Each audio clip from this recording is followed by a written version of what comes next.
Hello friends, ఈరోజు మనం ఎంతో రుచికరమైన కరివేపాకు కారం పొడి ఎలా తయారు చేయాలో తెలుసుకుందామా. ఈ కప్పుతోటి 1 కప్పు ధనియాలు, అరకప్పు జీలకర్ర, అరకప్పు మినపగుండ్లు వేసుకొని బాండీలో చక్కగా మీడియం ఫ్లేమ్లో పెట్టుకొని కలుపుకుంటూ వేయించుకోవాలి. చూడండి, ఇప్పుడైతే ఇవి ఆల్మోస్ట్ వేగాయి కదండి. ఇప్పుడు వీటిని పక్కన పెట్టుకొని బాండీలో ఆయిల్ వేసుకొని 2 కప్పుల కరివేపాకునైతే వేసుకోవాలండి. ఇదైతే నేను చక్కగా వాష్ చేసి ఆరబెట్టిన కరివేపాకు అండి.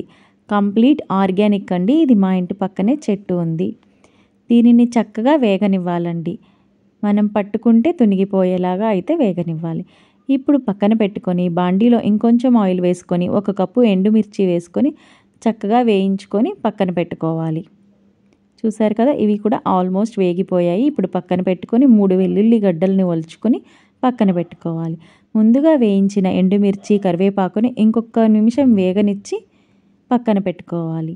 ఇప్పుడు మిక్సీ తీసుకొని ముందుగా వేయించి పెట్టుకున్న ధనియాలు, జీలకర్ర, మినపగుండ్లని వేసుకొని చక్కగా మిక్సీ పట్టుకోవాలి. ఇది కచ్చాపచ్చాగా అయినా పట్టుకోవచ్చు, లేదా పొడిగా కావాలన్నా పట్టుకోవచ్చు. ఇప్పుడు మనం మన రోట్లో చక్కగా ముందుగా వేయించి పెట్టుకున్న ఎండుమిర్చి, కరివేపాకును వేసి చక్కగా దంచుకోవాలి. కరివేపాకు కారం అయితే చాలా ఆరోగ్యం అండి. హెల్త్కి అయితే మనకు అన్ని విధాల బెనిఫిట్స్ని ఇస్తుందండి. మన హెయిర్ గ్రోత్కి చక్కగా పనిచేస్తుందండి. చక్కగా దంచుకుంటూ ఇప్పుడైతే చూడండి, కాస్త అయితే మెదిగింది కదండి. ఇంకొంచెం సేపు దంచుకొని ముందుగా మనం మిక్సీ వేసి పెట్టుకున్న పొడి ఉంది కదండి, అది కూడా ఇందులో వేసుకొని దంచుకోవాలి. ఇది మన బ్యాడ్ కొలెస్ట్రాల్ని చక్కగా తగ్గిస్తుందండి. అలాగే మన హార్ట్కి అయితే చాలా మంచిదండి.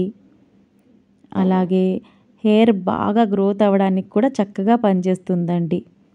మన జుట్టు రాలడం కూడా తగ్గుతుంది ఈ కారం తినడం వల్ల. ఇప్పుడైతే వెల్లుల్లిపాయలు కూడా వేసుకొని మనం చక్కగా దంచుకొని చక్కగా కలుపుకుంటూ దంచుకోవాలి ఇంకొంచెం సేపు అండి. పాతకాలంలో అయితే మా అమ్మ వాళ్ళు మాకు డెలివరీ అయినప్పుడు పిల్లల్ని కన్నప్పుడైతే ఇది పెట్టేసేవాళ్ళండి. పత్తెం కింద ఏది పడితే అది పెట్టేవాళ్ళు కాదు. లేదా ఫీవర్స్ వచ్చినా కూడా ఈ కారం మాకు ఎక్కువగా పెట్టేవాళ్ళు. చూడండి, మన కారం అయితే ఆల్మోస్ట్ రెడీ అయిపోయింది. ఇప్పుడు మనం ఒక బౌల్లోకి అయితే ఈ కారంని తీసుకుంటున్నాము. ఇదైతే నిజంగా బిలీవ్ చేయండి, హెల్త్కి చాలా మంచిది. డైలీ 1 చెంచా అయితే తినండి. జీర్ణశక్తి చక్కగా మెరుగుపడుతుంది.